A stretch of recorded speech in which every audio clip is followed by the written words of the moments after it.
Hi there gorgeous, and a very happy money saving March to you. If you haven't heard, every video coming out the entire month of March is drugstore themed, and I'm also doing 5 videos a week. So please subscribe so you don't miss out on any videos coming out this month. Today I'm showing you a drugstore bridal tutorial. Wedding season is upon us, and so many of you have been asking to see an all bridal look using nothing but affordable drugstore products. So I'm showing you that today, along with some tips and tricks for extending the wear time of your makeup. I'm using the best drugstore products, my favorites, that I would trust on my wedding day. So I hope that you find this helpful. So when we're talking about bridal makeup, I feel like one of the most important aspects of it is great skincare. So it's very important that at least 3 months prior to your wedding date, you have a really good skincare regimen in place. That way, your base will look excellent, and whatever you're putting over the top will look just as good. Because if you're putting makeup on top of a bad foundation, it's like building a house on top of sand. It's not gonna look all that great. It's not drugstore priced, but I highly recommend the Paula's Choice skincare line. It's what I have been using for many years now. This video is not sponsored, by the way. I simply love that company and the products that they come out with, and my skin has never looked better because of them. So if you're looking for an affordable skincare line to try that will give you noticeable results, highly recommend. And speaking of, that is what I have on my face already. I have a moisturizer from Paula's Choice, and I have my eye cream that's left over from last night. So it's still very moisturized underneath my eyes and up here too. So I'm not going to be applying anything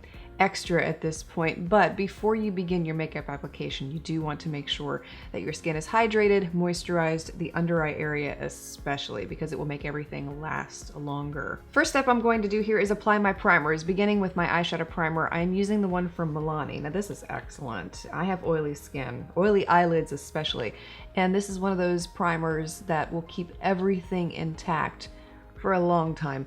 Another great one from the drugstore is the NYX Proof It. I swear by that one and the Milani one. We're going to let that dry. You want to let your eyeshadow primer set fully before applying your eyeshadow. That way it blends easier and it won't look patchy on application. I'm going to apply my face primer. I'm using the e.l.f. Poreless Face Primer, and this is wonderful stuff, not only for extending the wear time of your makeup, but also for disguising pores, which you see I have. And I'll show you exactly what this stuff does. It's amazing. It's akin to the Benefit Professional, but at a much more affordable price point. And it will not clog your pores. It will not make you break out. It's wonderful stuff. Blurs all the imperfections in your skin, and you can already see a difference from this side of my face to this side. Pores be gone. And I'm also going to apply this on my forehead. Come over here and do this side, since I've already shown you the difference between the two sides. I apply this on the areas where I get the most oily, so it's directly in the T-zone for me. Our eyeshadow primer is fully set by this time, so we're ready to apply the eyeshadow. And the very first thing that I always do is lay down a base that matches my skin tone. So I'm doing that first using Wet n Wild's Creme Brulee eyeshadow. I'm applying this directly on the brow bone. This will help your eyeshadow blend easier and again, keep it from looking patchy or skipping on your skin when you go to apply it. And the eyeshadow palette I'm using for this look is Milani's Most Loved Mattes. This is an all matte eyeshadow palette, a lot of beautiful neutrals in here. And the look that I'm showing you today is one that can be used on warm complexions or cool complexions. I wanted to keep it more universal. And I'm choosing to go with mattes because they won't compete with your look. I feel like bridal makeup should bring out your natural beauty and enhance it. Beginning with the eyeshadow called Toast of the Town, I'm applying this one in the crease with a fluffy brush. And the formula with these is amazing. You'd swear you were using a high-end palette because they are really that good. Next, I'm taking this lighter eyeshadow at the top of the palette. Now, if you have a darker complexion than me, feel free to go in with a shade like this light pink or this manila, or even a darker brown like this, something that is similar to your skin tone. And I'm applying that directly on the inner half of the lid.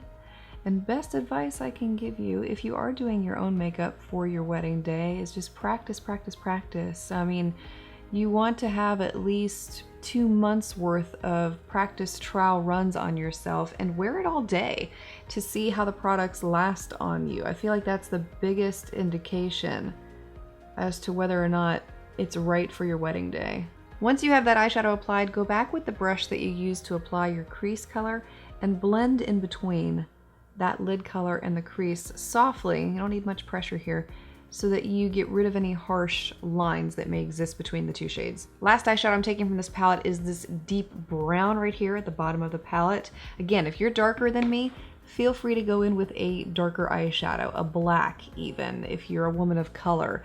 It won't look black on you. It'll simply look like this dark brown is looking on me. And obviously it's going to look black, but I hope you understand what I mean, that it's not like me wearing a black eyeshadow if you're darker than me. It will accentuate more than point out, if that makes sense. I'm going back and wiping the brush and blending between the lid color and that dark brown, and wiping the brush again because it's such a pigmented eyeshadow. I'm simply tapping between the two colors to get them to blend into one another. A little bit more of that lid color, and I'm using that to blend into that deeper brown and really keep it focused to the outer third of the lid. I'm taking a tiny amount of that dark brown again, and I'm simply going to blend it into the outer V. Small amount here.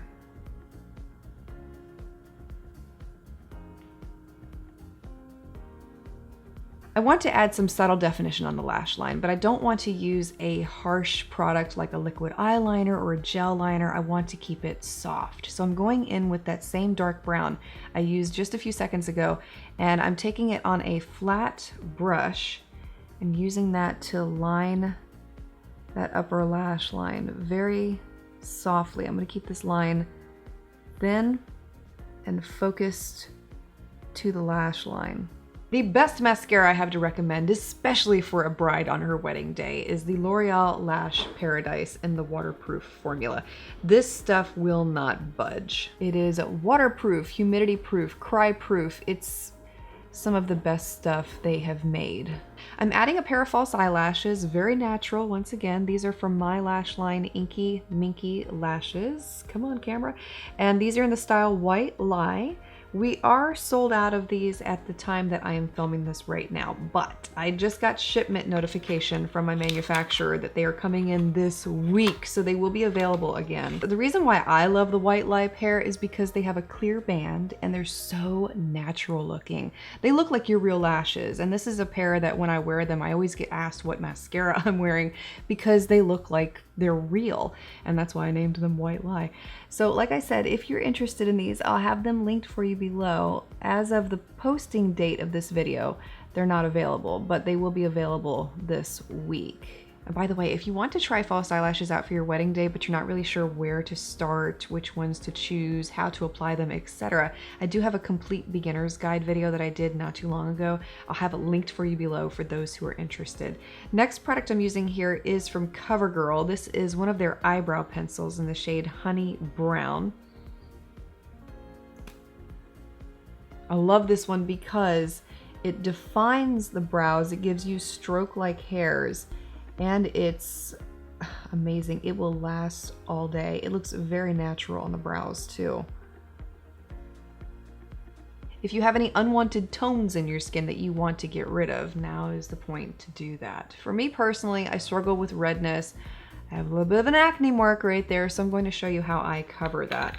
I use a green color corrector. This is one from Catrice Cosmetics. It's their anti-red camouflage cream. The way that I apply this, I take my e.l.f. concealer brush and I will tap the green over that acne mark and any other redness on my face. So I have redness up here that I'll correct with that green and blend this into the skin until you can't see the redness anymore. You want to blend this in as best as possible. Don't worry about it looking green on your skin or whatever color you're using. If you're using yellow, don't worry about it. Just focus on getting whatever you're trying to conceal concealed. And then you want to apply your foundation. The one that I'm using today is the NYX Can't Stop, Won't Stop. This is quite possibly one of the best drugstore foundations I have ever used. It will last for 24 hours. So if you're oily, or you're going to be getting married outside, if you sweat, this will hold up through your ceremony and well into the night. It is a full coverage foundation, so you really don't need much of it. I'm going to use a sponge here to blend it into my skin, but I do always recommend testing out your foundation at least 2 months before your wedding date, because you want to see how it's going to last on your skin, how it's going to react with your skin. You don't want something that's going to break you out possibly days before your wedding, the day of your wedding, or even afterwards when you're on your honeymoon. I mean, nobody wants to be walking around their honeymoon with a big old honkin' zit on their face. So find one that works well with your skin. If you have drier skin, I would recommend looking to the L'Oreal Pro Glow line. They have excellent foundations that will give you a dewy finish without drying out your skin. For my concealer, I'm using e.l.f.'s 16-Hour Camo Concealer. And again, this is one of those long-lasting concealers, but a little bit goes a long way. You really do not need much. If you apply too much, it can make your under eye area look cakey, and it will also crease on you pretty badly. So don't apply too much of this concealer. You can see what I'm talking about. It's very pigmented and it will give you excellent coverage.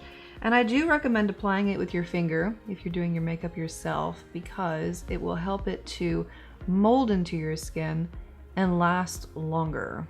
And look up also when you're applying your concealer, because this will help to push it into all of the crevices and the cracks that exist underneath your eyes. I don't care how old you are, we all have them. It's okay. And the reason we have creasing is because we tend to apply the concealer over the top of those lines. We don't really get it into those cracks, and so by applying it this way, you're helping to prevent creasing later on. Now this one is a little too drying for those with dry skin. It's a bit too harsh. So if you're looking for an excellent concealer and you have dry skin, I would recommend ones from ColourPop and again, the L'Oreal line. Excellent products to choose from there. And we're going to add a little bit of concealer over the top of my friend there. And instead of using a sponge, because that will shear out the product too much, I'm going in with a more focused brush here. This is the e.l.f. concealer brush, and I'm using that to tap it over the top. Drink water before your wedding day. Drink, drink, drink, drink, drink. That's the best way to eliminate acne, is to really hydrate yourself and your skin. Get rid of the toxins. But if you happen to end up with a zit on your wedding day, at least you know how to cover it now. For a bridal look, I always recommend cream blushes because they won't look cakey on the skin and they give a very natural flush of color. It looks like that's the way your skin looks. And one of my most favorites to use is L'Oreal's Infallible Shaping Stick in the shade Sexy Flush. This is a light pink. It looks beautiful across so many complexions. And I usually apply it with my finger, which I feel like is the best way to apply a cream blush. And I'll tap it into the top of the cheek. For setting the face, I'm going to give you a couple options for powder. First one being the Catrice Cosmetics Prime and Fine Waterproof Powder. This is a dupe for Urban Decay's All Nighter Waterproof Powder. Only caveat with this one is that it does contain silica. So if you're taking flash photography, it may give you a white cast on the skin. So this is one that I would say to practice with ahead of time, see how you feel about it. If you're going to be a natural light taking your pictures, you may not have to worry about flash photography, but I do want to put that out there and make you aware of it. Now, if you are taking flash photography and you know that's something that you can't avoid, highly recommend the Essence All About Matte Fixing Powder. This is, again, another waterproof powder, just like the Catrice powder, so it will set your face and keep it that way all day, all night, but you don't have silica in here, so you don't have to worry about flashback. I'm going to be using the Essence one to set this look today, but definitely try out your powders before your wedding day. Just like you would any other makeup product, you want to make sure that it's something that is going to look good on camera and that's going to extend the wear time of your makeup. To set your under eye concealer so nothing moves around, take a more focused brush and press the powder under your eyes to get into all of the lines we talked about before and make sure nothing moves. Now that we have the entire face done, except for the lips, we're gonna get to that here in a second, I like to go back and add a little subtle definition underneath the eyes to help bring them forward and enhance the whole look. So I'm going back to the Milani palette we used in the beginning. I'm taking this shade again. It was the first shade we used in the crease. On a small flat shader brush, I am simply going to press that under the lower lash line. And I'm only going to go halfway. I'm not going to go the entire length of the eye. If you go the entire length of the eye, it can make eyes appear smaller, and keeping it at the halfway point helps to open the eyes. You can add a mascara if you feel like. That's what I'm going to do, again, with the L'Oreal Lash Paradise and the waterproof formula. And for the lips, when I did bridal makeup years ago, my most favorite lipstick to use on brides was MAC's Brave, because it's one of the most universal blush pink tones, and most every skin tone can get away with wearing it. And I'll show you what it looks like. It's just a universally flattering color, and a dupe that you can find for it in the drugstore is NYX's Whipped Caviar. I thought I had it, but obviously I don't. It's not in my collection anywhere. So I'm going to show you a different lip combo here today. We're going to attempt to create something similar to that. So the first product I'm using is an Essence lip liner. This is in the shade Satin Mauve, and I'm going to go in and line my lips first with that.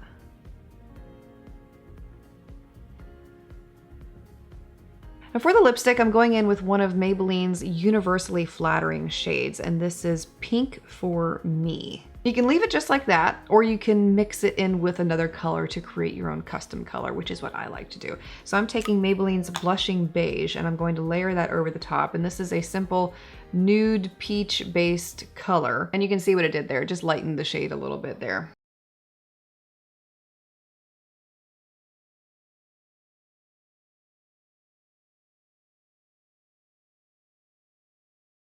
I forgot to mention it as part of the tutorial, but if you're wondering why I skipped things like contour and highlighter, it's because I feel like they are not necessary. I usually never applied them to brides in the past unless they were specifically requested, and they usually weren't, to be honest with you. I feel like keeping a look very classic, simple, and timeless is the best way to go. You want to avoid trendy things when it comes to your bridal makeup, especially because you're going to be looking at these pictures 20 years from now, 30, 40 years from now, and I feel like you want a look that is timeless. And so that's why I typically don't put trendy topics, trendy makeup practices like that into play when it comes to bridal makeup.